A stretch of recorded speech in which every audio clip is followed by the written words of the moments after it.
Viste, ya te digo, muy fuertes, en donde la relación con la muerte que tiene la guerra en sí y las personas que están dentro de ella es muy fuerte, ¿no? Por eso siempre ha pasado esto que los veteranos de guerra, cuando no han podido superar la posguerra, se han quitado la vida.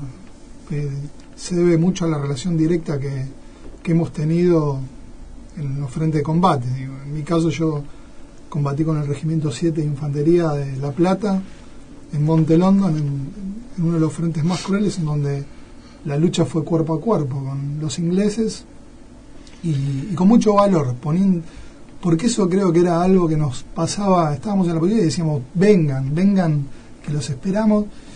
Y yo siempre hago una reflexión, y que siempre Malvinas en algún momento se ha querido vincular al gobierno militar, la verdad es que Malvinas no es así. Malvinas fue hecha por los soldados y combatido por soldados que tuvieron actos heroicos que son increíbles.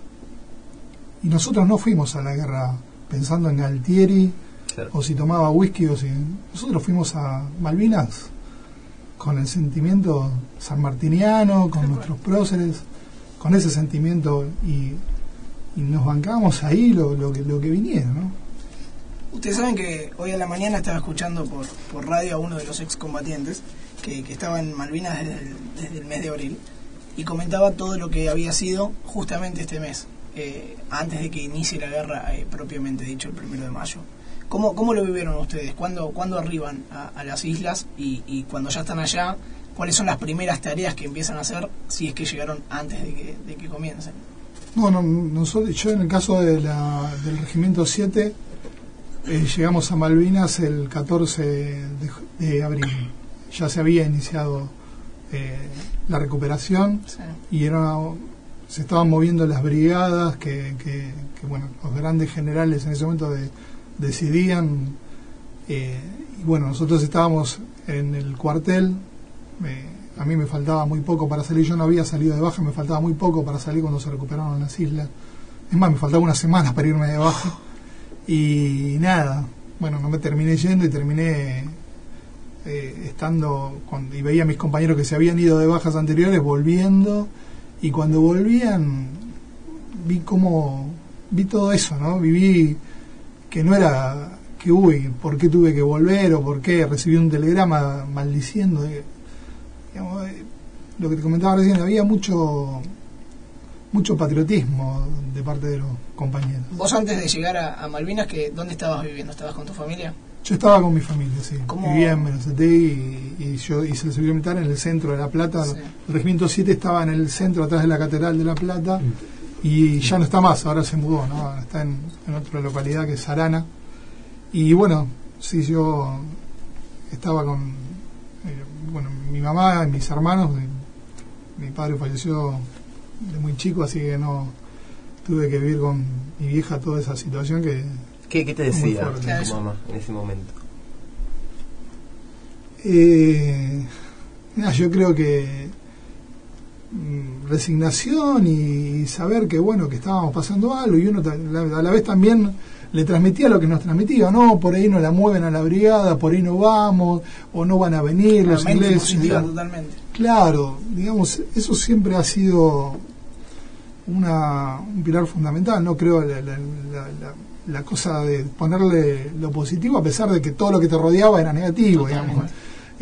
Pero creo que es un poco la mente humana, que en algún momento hasta esa cosa de ponerla negar la realidad, de negar la realidad era absoluta. Estábamos a punto de entrar en guerra, o entramos en guerra con la tercera potencia mundial, ayudada por la primera, y la verdad es que nosotros le pusimos mucha garra.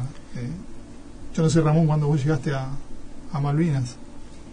Y sí, era casi la misma fecha, el mismo, bien no recuerdo la fecha, pero era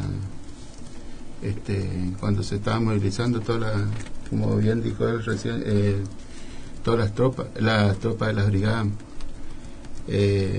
Nosotros salimos de Casero, fuimos en tren hasta Paraná, de Paraná fuimos a Comodoro Rivadavia, y de Comodoro Rivadavia a Río Gallegos. De ahí pasamos a Malvinas. Cuando salimos del regimiento decían que nosotros íbamos a ir a Puerto San Julián. Ni nos imaginamos que íbamos a ir a Malvinas propiamente. Exacto. Y bueno, fue allá en Comodoro que decidió el general Parada, que era el jefe de la brigada, dijo que la brigada los regimientos que componían la brigada de él estaban preparados para ir. Y bueno, y así fue que pasamos, estuvimos un día y medio nomás en Río Gallegos, y ahí fue pasando todas las tropas. Y bueno, cuando nosotros te imaginas el clima de Corrientes con el clima del sur. Claro, totalmente cambiado, y encima que no tenían los, claro, los 18 grados bajo cero. Era una cosa bastante. Y acá nosotros estamos acostumbrados a 30, 35 grados, sí. 38, base, sí. Sí. Horacio, vos recién contabas de lo que hablabas por ahí con tu mamá cuando ya sabías que tenías que ir a la guerra, en los días previos. ¿Cómo fue durante el conflicto la relación con el país? Entre la familia, entre el apoyo que llegaba desde el pueblo y que a veces no llegaba tan bien. Se habla después de las retenciones de comida y demás cuestiones, de las informaciones que le llegaban a ustedes, falseadas o no. ¿Cómo fue todo esto? Bueno, la verdad es que yo siempre uno no recibía mucha información, primero porque las cartas, si a vos te mandaban 10 cartas, te llegaban 3. Claro. No tenías, y tampoco por la ubicación que tenía, en especial el Regimiento 7, no era una zona donde se pudiera tener acceso ni a la comunicación ni tampoco a la logística de repartir comida o de las cosas que llegaban o no. Y sí, por ahí vos recibías alguna encomienda o algún chocolate, y con eso compartíamos entre todos, porque el que recibía algo era compartido entre todos, los del pozo, porque había una relación directa, ¿no?, con todos los compañeros. Y con la relación del país, uno también, yo siempre cuando volví, recuerdo que me pusieron por delante un montón de revistas que habían salido durante el conflicto, y las miraba y la verdad que me puse a llorar porque no entendía nada. No tenía relación con lo que vos claro, o de pronto me pasó un día que iba a buscar, iba para Puerto Argentino, y veo que unos compañeros de otro regimiento le estaban poniendo uniformes nuevos, y de pronto les pensé, digo, ¿qué le están dando? Yo me acerqué porque digo, bueno, le están dando ropa, por ahí va a ser como no, digamos algo de ropa. Y no, la realidad es que lo estaban cambiando para salir en revistas, para sacarle fotos. Entonces, bueno, cuando vos haces un planteo de guerra basado en la mentira, basado en la desidia, digo, porque hubo una desidia para con los soldados, por eso hubo casos de saqueamientos, de otras situaciones que se dieron en la guerra, y bueno, digo, era muy muy difícil la comunicación. Digo, la comunicación era directa que a nosotros también nos mentían, ¿no? En Bahía San Carlos decían, bueno, bajaron tantos ingleses, y en realidad habían bajado materiales, habían bajado todo, claro. y nos mentían a nosotros, era una mentira para afuera y para adentro. ¿Les quedó algún rencor de este tipo de cosas? No, la verdad que no. Creo que vivir a los 18, 19 años una situación límite como es la guerra te marca de ahí en adelante para muchas cosas en la vida. Y digo, en ese momento sí uno se puede reclamar que nos escondieron, que a pesar de que, bueno, Malvinas fue una de las situaciones que tuvieron que pasar para que volviera la democracia a este país, y que cuando como consecuencia después recibíamos ocultamiento, no reconocimiento, tal vez porque se había pactado así, con que el gobierno tenía que asumir la democracia, pero que de Malvinas no se hablara. Bueno, la realidad es que las organizaciones de veteranos de guerra que empezamos a trabajar muy humildemente, muy silenciosamente, fueron revirtiendo todas esas cosas, y en particular a mí, y creo que para nosotros también, porque él también es un militante allá desde Corrientes, de la causa Malvinas. El hablar de Malvinas, el contar la verdadera historia de lo que pasó, nos hizo muy bien. Y eso te alimenta para no vivir con rencor. Lo que pasa es que cuando nosotros vinimos, tuvimos que firmar un papel en el ejército que no se podía hablar. No se podía hablar nada. Entonces eso pasó los años.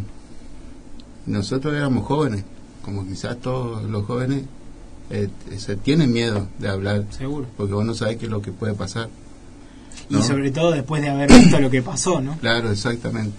Entonces, como dijo bien Horacio, después nos empezamos a organizar nosotros, conformar centros, juntarnos los distintos veteranos que participaron en distintas fuerzas, bueno, así. Y así nos fuimos enterando y nos fuimos dando la mano unos a otros, porque había compañeros también. Hay un compañero que tuvimos, que mejor dicho lo tenemos, apellido Ledesma. Ese muchacho no sabe leer ni escribir.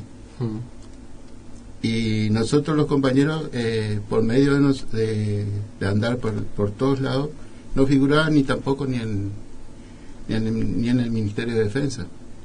¿Y saben dónde estaba figurando recién? Cuando él fuimos prisioneros por la Cruz Roja Internacional. Está por ser como es, prisionero de guerra, él figuraba ahí. O sea que si no figuraba en esa lista, él no participó nunca en la guerra. Ningún tipo de registro que haya estado en Malvinas.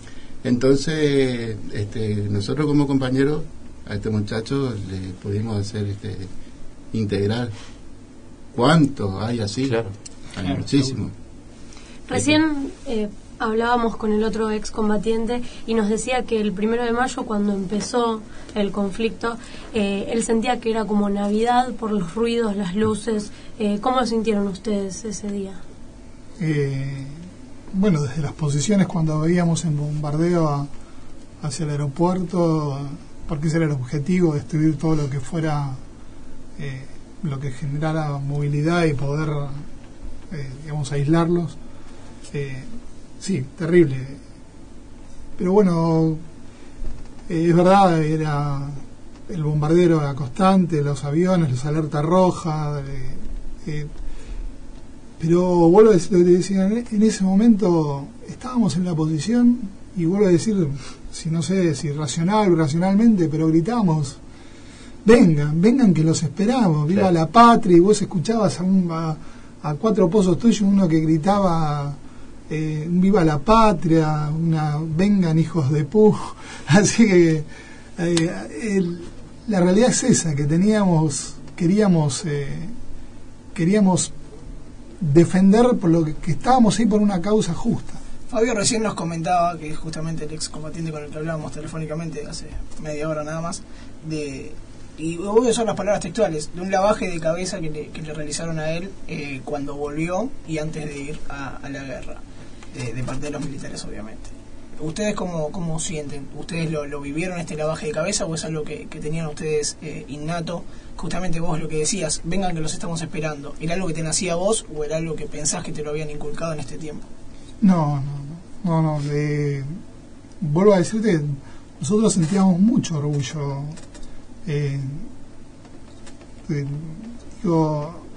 Era una situación que uno estaba enfrentando que no sé, el otro día en una escuela un chico de 13 años me preguntó si yo hubiera podido elegir no ir a Malvinas, ¿qué hubiera hecho? Y la verdad que en ese momento hubiera elegido igual, porque en ese momento, te vuelvo a decir, cuando se convocó a los compañeros y se pensaba que en definitiva podían ir que podíamos ir a Malvinas, ninguno agarró, dijo, no, bueno, entonces yo no entro, me voy, porque si no entro al regimiento me voy. Porque ya fui baja, claro. No, digo, el sentimiento era el de que bueno, que nos había tocado defender a la patria y que bueno, que era algo que íbamos a asumir con todo eso que se debate, y que si teníamos la ropa, que si el armamento, sí, es verdad, y es verdad que era algo que para nada tenía de equiparación al equipamiento que tenían los ingleses, la preparación